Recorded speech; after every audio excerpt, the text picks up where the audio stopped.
Hello मेरे प्यारे बच्चों, आपका इस केमिस्ट्री क्लास में आपका स्वागत है।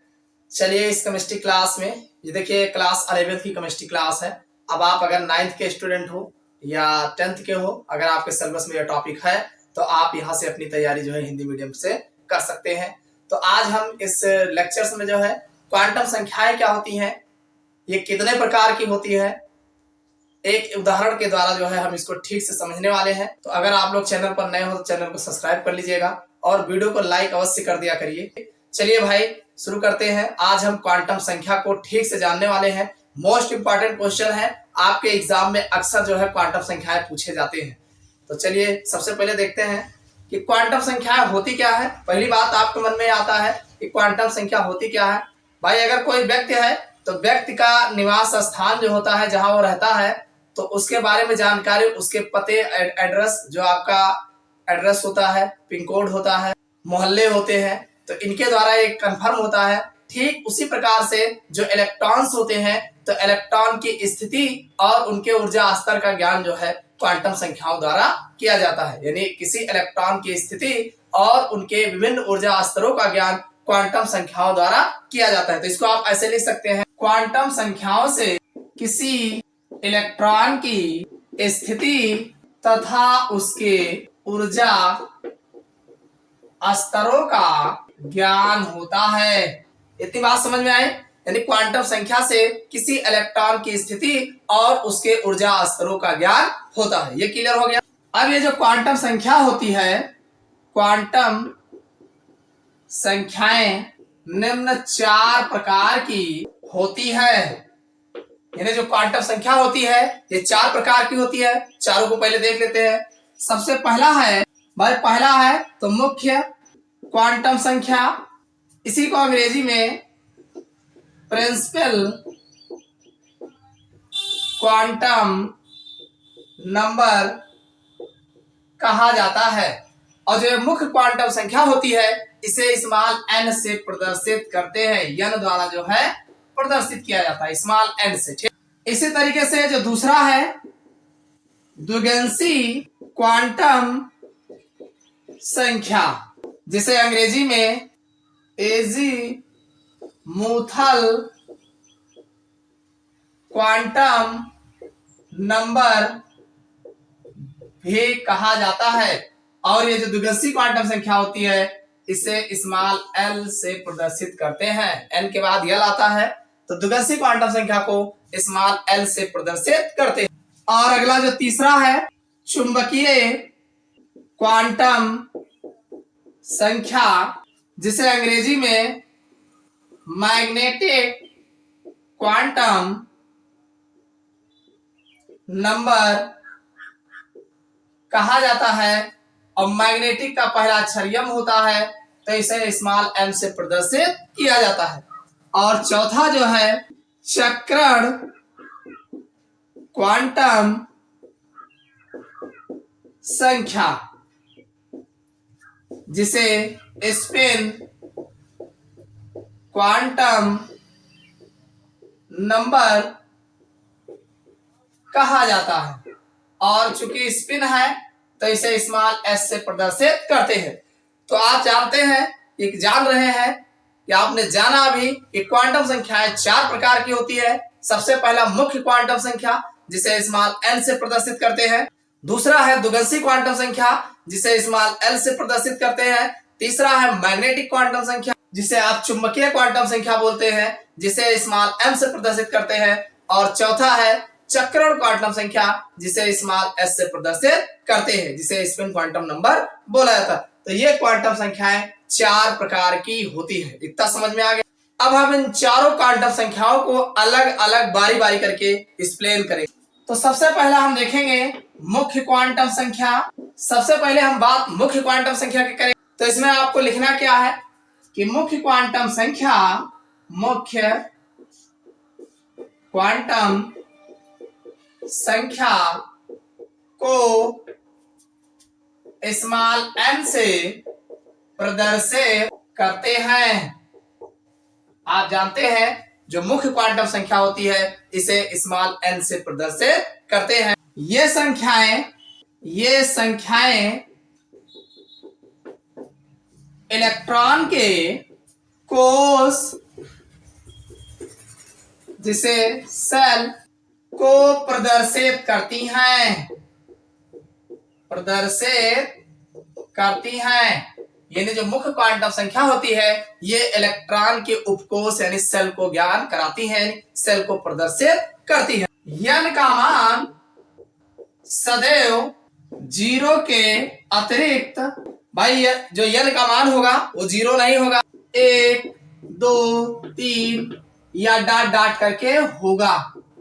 यानी कहने का मतलब n का जो मान होगा वो 0 नहीं होगा, 0 के अतिरिक्त 1 2 3 4 5 6 कुछ भी हो सकता है। तो ये तो बात थी मुख्य क्वांटम संख्या की।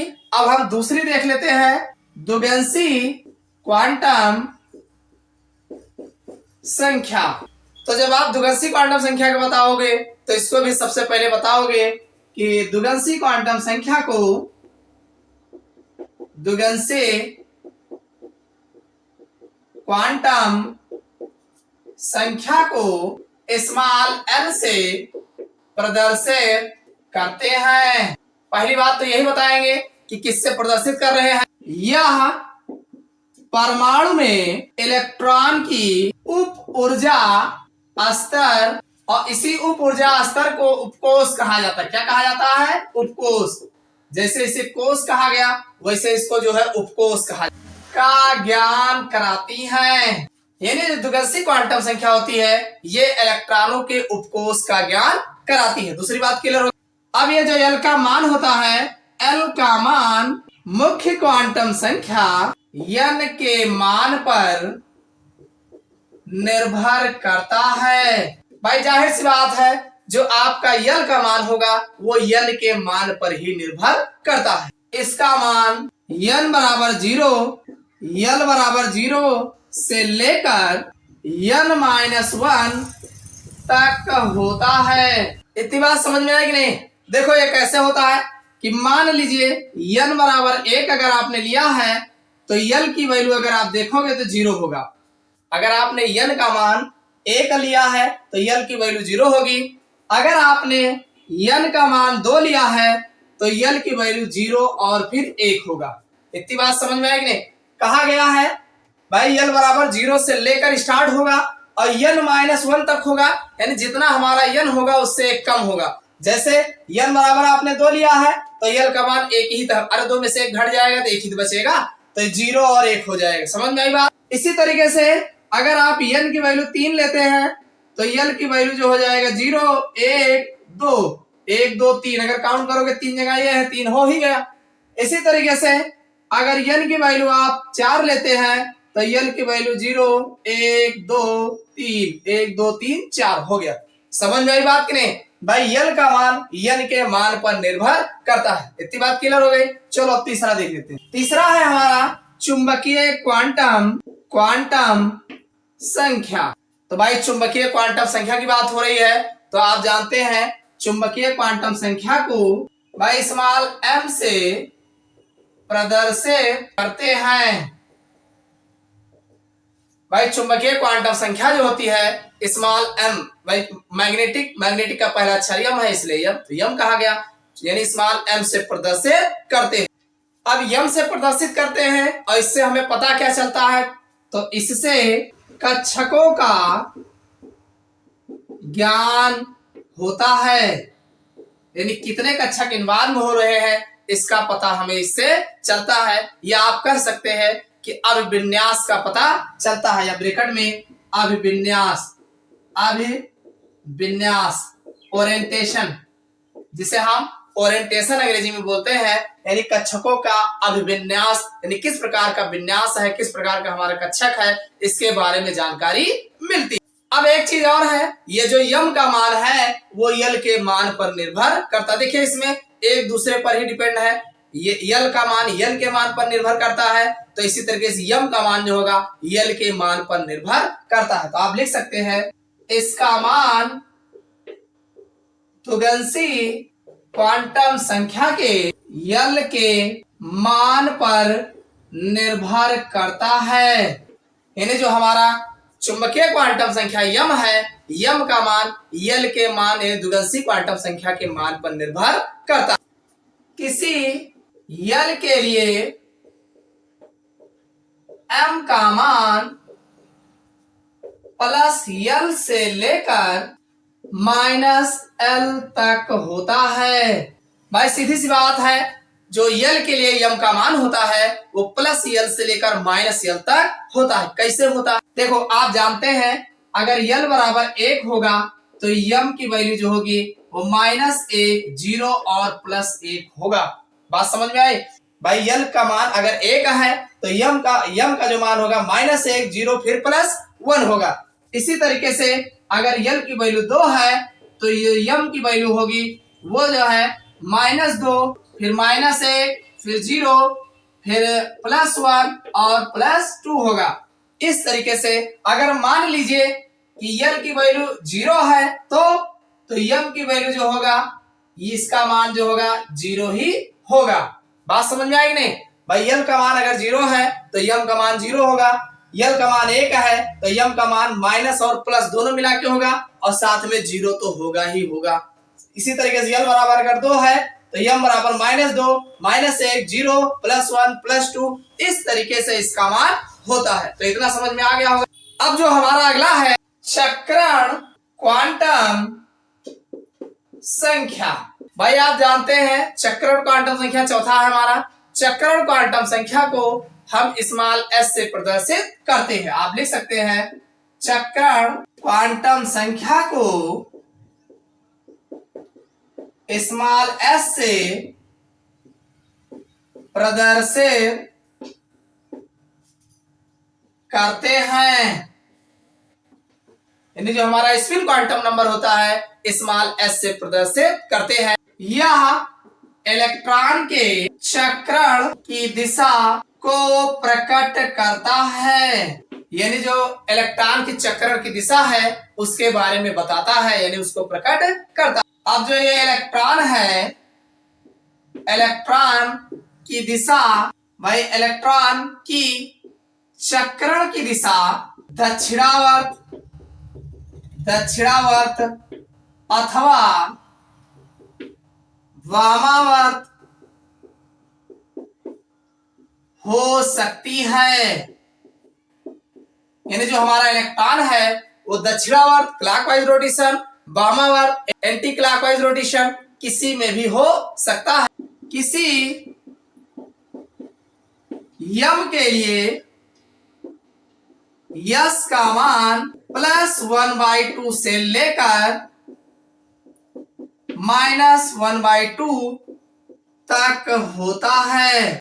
भाई आप जानते हैं जो यस का मान होता है वो एम के मान पर निर्भर करता है, और अगर हमारा यम का मान, यस का मान जो होगा अगर यम के मान पर निर्भर करेगा और यह +1/2 से लेकर -1/2 तक होता है। कैसे होता है इसको भी देख लेते हैं। देखो भाई अगर यल बराबर 1 है तो आप जानते हैं जो यम का मान होता है -1, 0 और +1, ये जो है यल के मान पर यम का मान निर्भर करता है। तो यम बराबर -1, 0, +1, ये यल 1 अगर है तो इसका अगर हम यस की वैल्यू देखें तो यस की वैल्यू यम के वैल्यू पर निर्भर करता है। तो ये यम यस की वैल्यू जो होगा ये 3 जगह लिखा है, तो ये एक तो +1/2 होगा, फिर -1/2 होगा, फिर +1/2 होगा, फिर -1/2 होगा, फिर +1/2 होगा, फिर -1/2 होगा। 1 2 3 4 5 6, इन 3 जगह लिखा है तो 6 मान होंगे। इसको आप ऐसे भी लिख सकते हैं, यस बराबर प्लस माइनस एक साथ लिख के 1/2 प्लस माइनस 1/2 या ±1/2, इस तरीके से 3 जगह आप लिख करके भी बता सकते। तो ये तो इसकी चक्रण की दिशा है। देखो एक तो क्लॉकवाइज रोटेशन में होता है और दूसरा एंटी क्लॉकवाइज रोटेशन में होता है। तो इस तरीके से ये चक्रण की दिशा जो है क्लॉकवाइज और एंटी क्लॉकवाइज दोनों दिशाओं में हो सकती है। तो इतना समझ में आ गया होगा। ये है हमारा क्वांटम संख्याओं के प्रकार और किस प्रकार से एक दूसरे पर इनके मान जो है निर्भर करते हैं, समझ में कर आ गया होगा। अब हम आपको एक एग्जाम्पल जो है लेकर के अच्छे से समझाने वाले हैं ये किस प्रकार से किस डिपेंड करते हैं। चलिए एक बात और जान लीजिए, किसी n के लिए m का मान n स्क्वायर और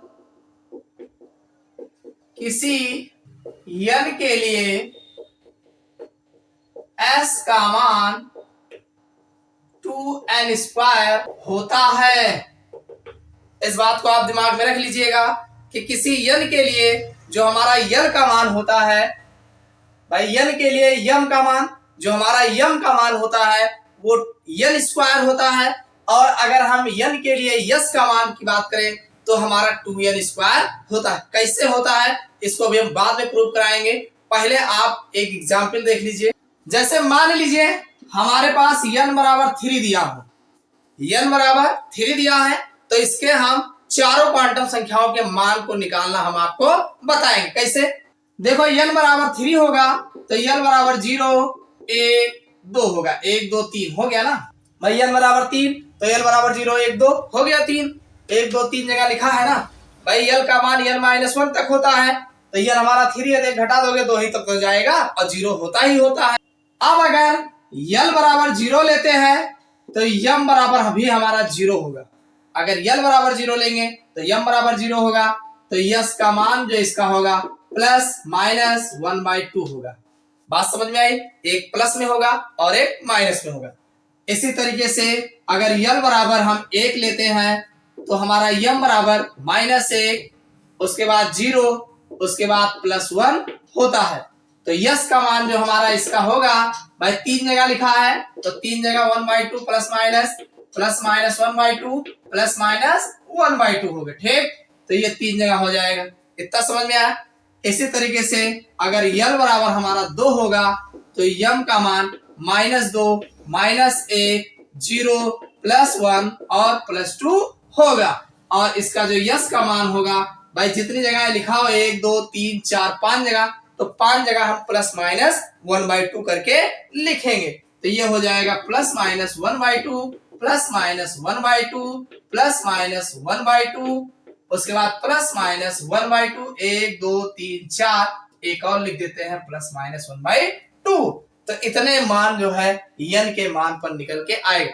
अब हमने आपसे कहा कि n के लिए m का मान n स्क्वायर होता है, तो जो हमारा m का मान होता है n स्क्वायर, तो अगर देखा जाए तो n बराबर 3 है, तो भाई m का मान n स्क्वायर होता है। तो अगर हम m के मान n बराबर 3 है तो 3 का स्क्वायर मतलब 9 आना चाहिए। जरा देख लेते हैं m का मान 1 2 3 4 5 6 7 8 1 9 आ गया हमारा कि नहीं आया? और दूसरा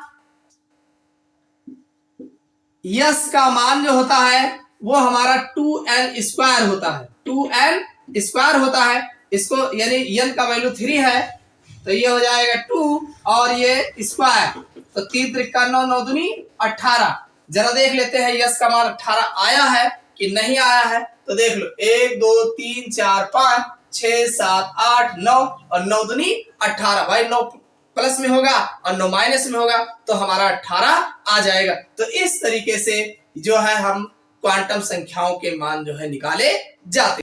तो उम्मीद करते हैं कि क्वांटम संख्याएं आपको समझ में आ गया होगा।